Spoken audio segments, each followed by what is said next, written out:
Canadian auto manufacturers, they've already purchased credits from Tesla under the government scheme. Is that correct? Can you help us sort of trace back a time when we did not manufacture cars in Canada? I understand there's been billions in U.S. tariff costs already paid.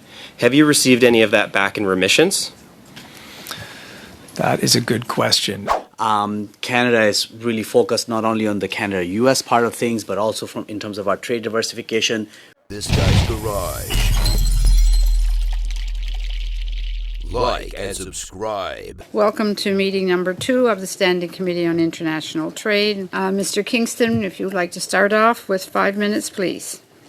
Thank you. Madam Chair, honourable members, I appreciate the invite to be here today as part of your study on Canada's engagement in a rules-based international trade and investment system. The Canadian Vehicle Manufacturers CVMA is the industry association that represents Canada's leading manufacturers of light and heavy-duty motor vehicles. Our membership includes Ford, General Motors, and Stellantis FCA Canada.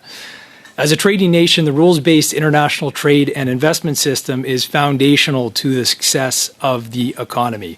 Two-way trade in goods and services accounted for 67% of GDP in 2023. In the automotive industry, 90% of Canadian production is exported. Rules-based trade policies and regulatory harmonization created the integrated North American market, whereby Canadian manufacturers sell into a broader North American market, accounting for annual sales of 20 million vehicles. It is this integration that has allowed Ford, General Motors, and Stellantis to make historic job-creating investments in Canada over the past 5 years that are totaling nearly $15 billion. The CVMA has consistently advocated for Canada to pursue a rules-based trade and investment system that adheres to the following 5 principles. Number 1, there be no differentiated outcomes between Canada and the U.S. with respect to automotive trade.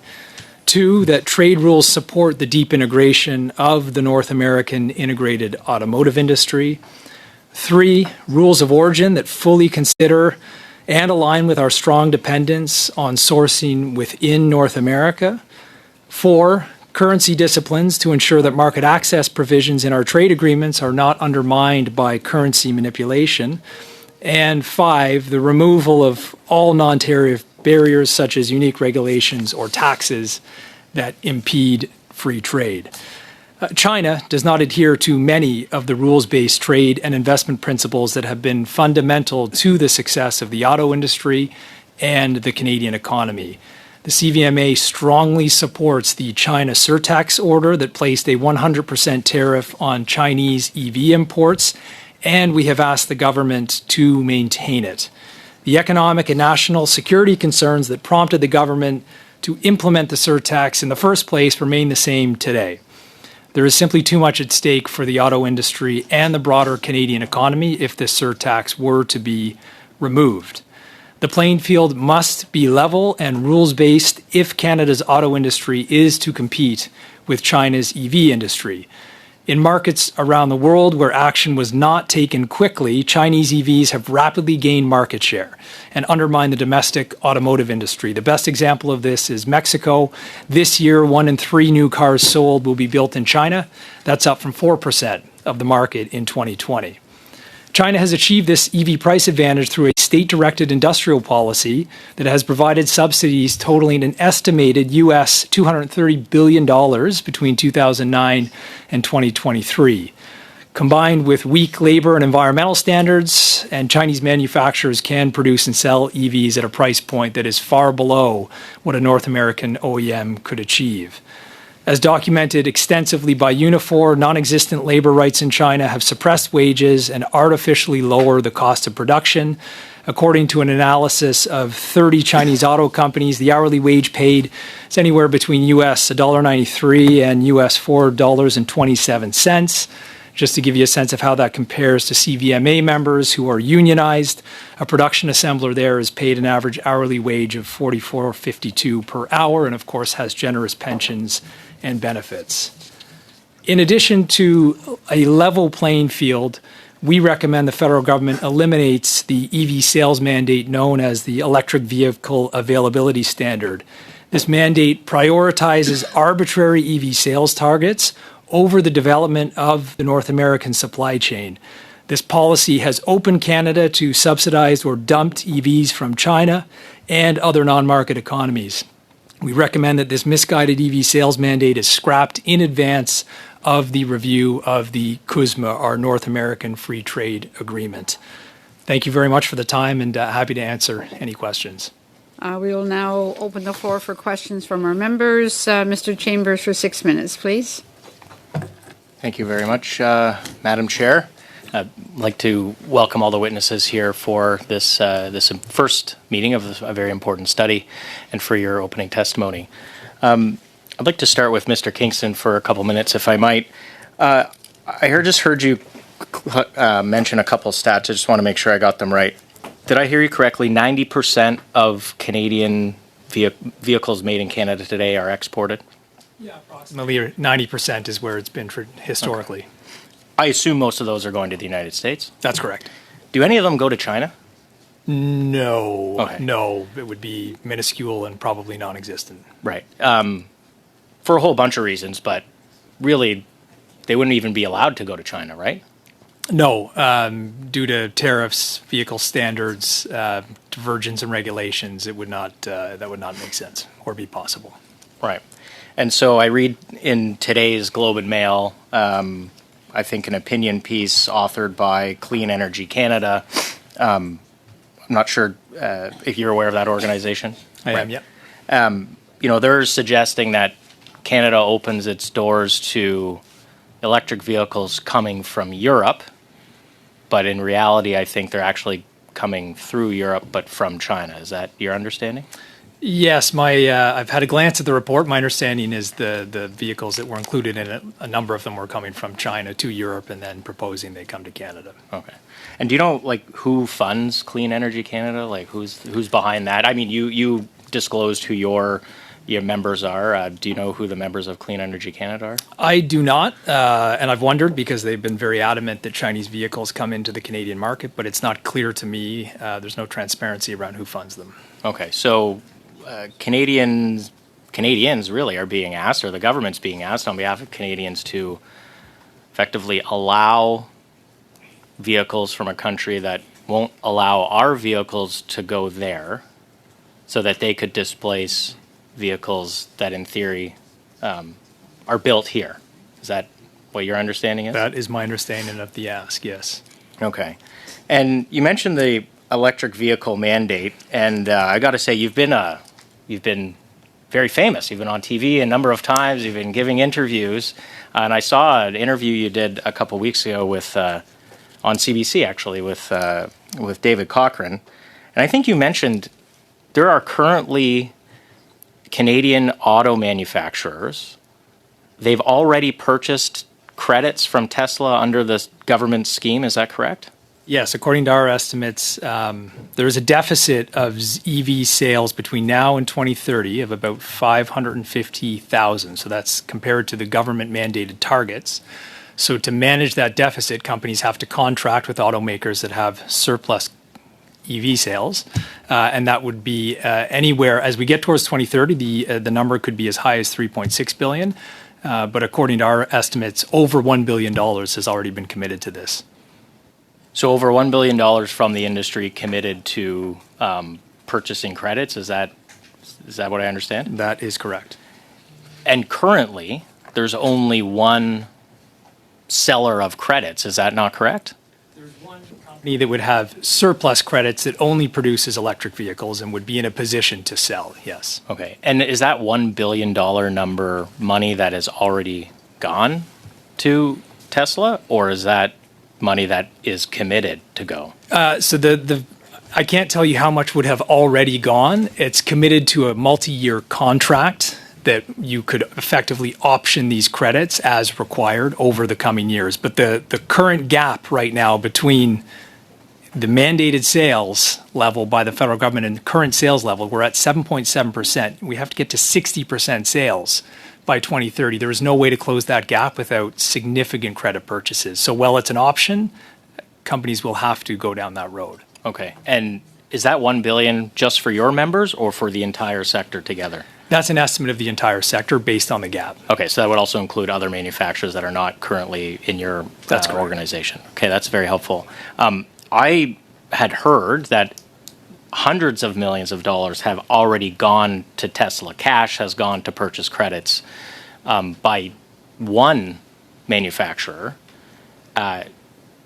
Would that be your understanding that, would you ballpark like how much you think cash has already gone to Tesla shareholders? Like, do you have an idea? Well, given that we're already in the 2026 model year and the gap is so significant, I think it's safe to say that hundreds of millions would have already been exercised, but I can't give you an exact figure. Right. So the Canadian government electric vehicle policy, just so I understand, the result is that Canadian auto manufacturers, the domestics that you represent, plus the ones from overseas that came here and invested billions of dollars in property, plant, and equipment, they have to send cash to a foreign automaker who has no manufacturing footprint in Canada and has no intention of having a manufacturing footprint in Canada. Is that how I understand it? That is correct.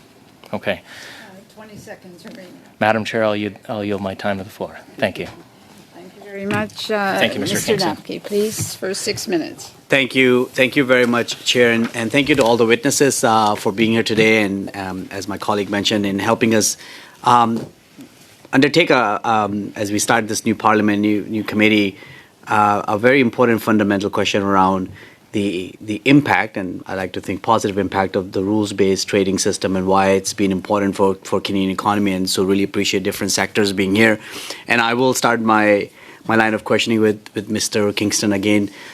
For us who have known for some time, and maybe testing you some skill back to times when you and I were doing our graduate work in international trade policy. You were not big famous then at that time, but I knew you will be one day, so I'm glad that you are here.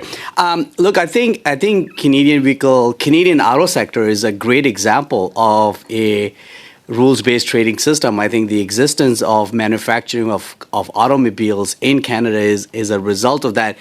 Can you help us sort of trace back time when we did not manufacture cars in Canada, and how did that industry go about, and maybe touch upon the Auto Pact and the unique features around that, please?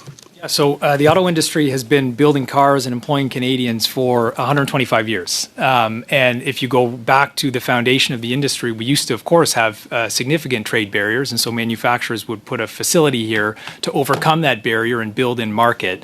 And then over time, as we got to the Auto Pact in the 60s, it was recognized that this is deeply inefficient. If we actually got rid of tariffs and created an integrated North American market, you could lower the cost of production, you could build a vehicle for one North American market and move it back and forth across the border. And so that's what happened in the 60s, where we started to remove those barriers and encourage that supply chain.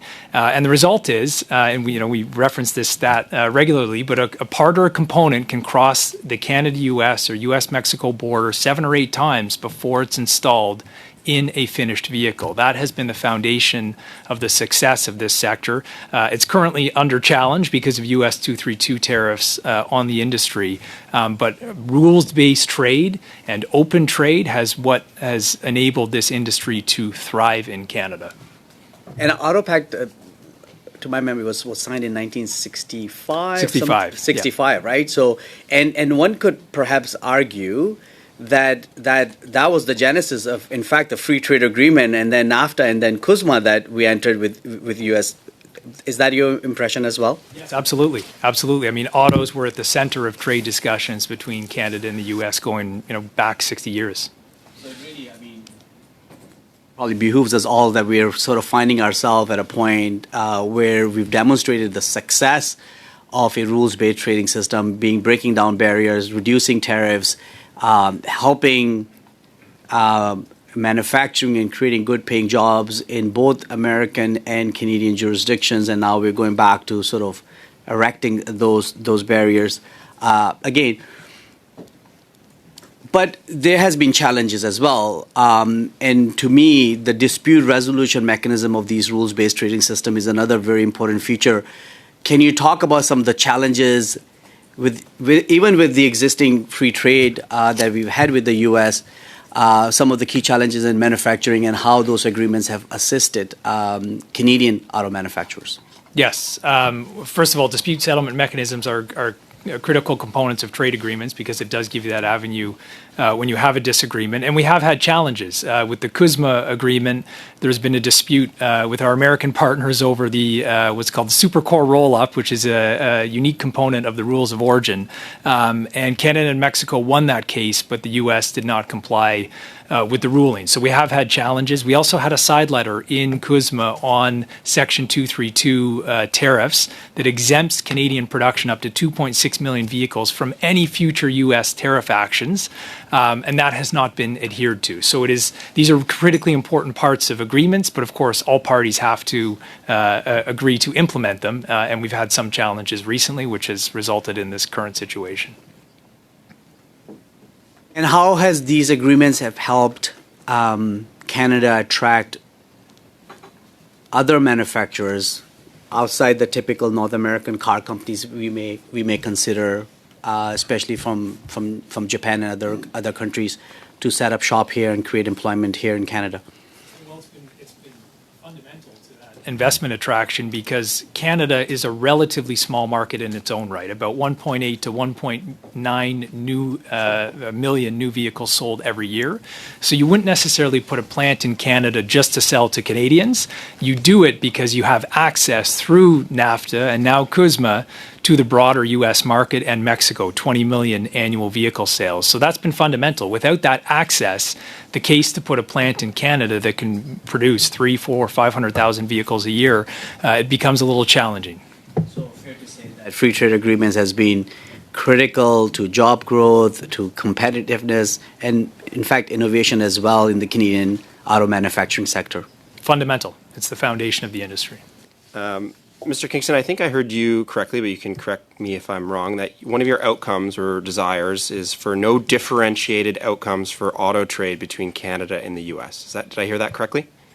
Yeah, that's correct. Given the integration, we've always tried to have the same access as the U.S. would have. And right now, is that the case?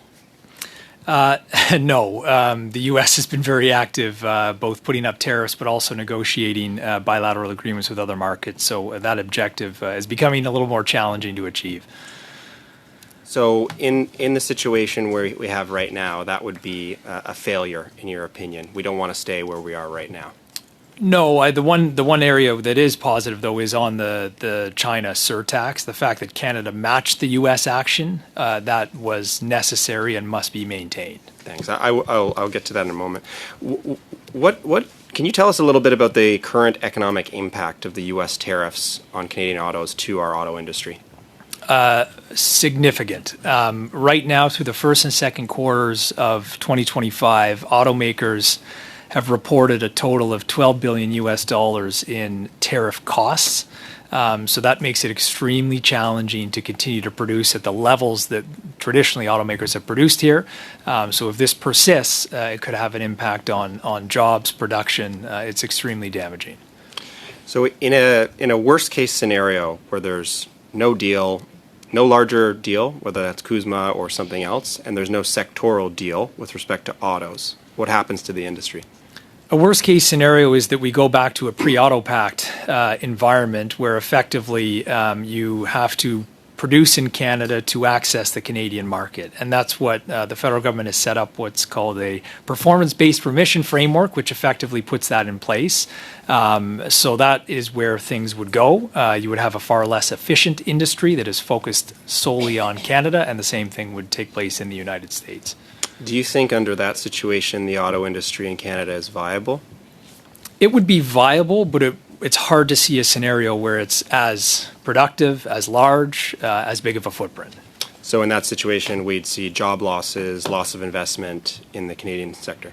Highly likely, because the whole objective of being here in Canada is that you can sell into that 20 million vehicle market. If we go down the road of a fractured North American market, you'd be here producing for a total customer base of 1.8 to 1.9 million Canadians. So it's not as efficient. Okay, and that's worst case scenario. It's worst case scenario. So let's move a little bit from worst case. Say let's go to a middle ground scenario where we end up with some level of tariffs, U.S. tariffs on Canadian autos. how does that affect the industry?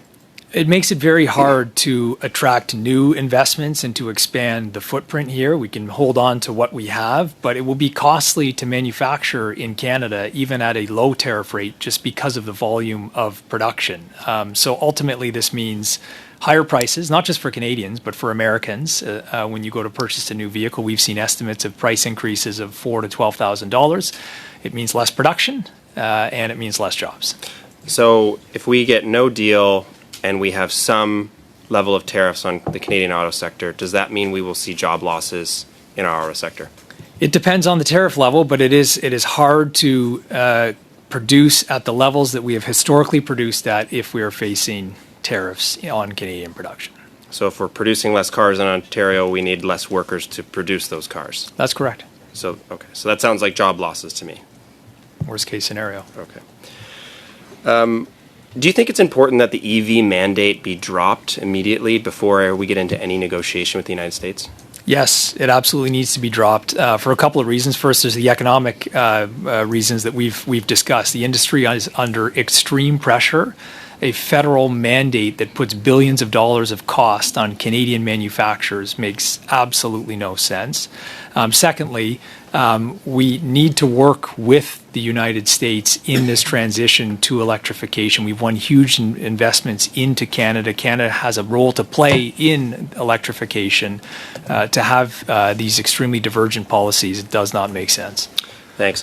One last 20 seconds. One last question. I understand there's been billions in U.S. tariff costs already paid. Have you received any of that back in remissions?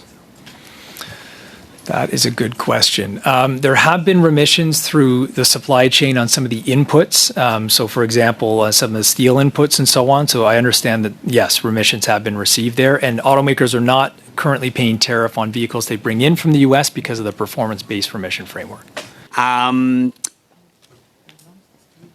I'll go back to Mr. Kingston. In fact, Monsieur Roy as well. We're in a very uncertain time. I think, Mr. Kingston, you spoke about around achieving that certainty that is important for business.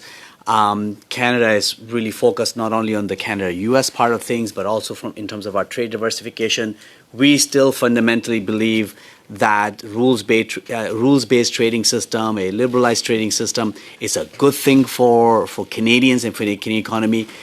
In very short period of time, from both of your industries' perspective, as we engage in these conversations with U.S. and other parts of the world, what kind of things you would like to see to further strengthen the rules-based trading system so that it can positively impact your particular industries, but most importantly, Canadians? Start with Mr. Kingston. Sure, yeah. So from an automotive perspective, trade diversification isn't really an option, just given the nature of the industry. We are totally integrated to the U.S., and it wouldn't make sense to build vehicles here necessarily to send to other markets. So the U.S. has to be the priority for auto. And then the key principle that we need to pursue is durability to our trade agreements. The CUSMA, when it was negotiated at the request of the U.S., put in place this review mechanism, and it does create ongoing uncertainty for the industry because if the U.S. does trigger the withdrawal every single year, for the next 10 years, we will have to go through a review. So anything that can be done to put in long-term certainty into these trade deals is very important for the sector.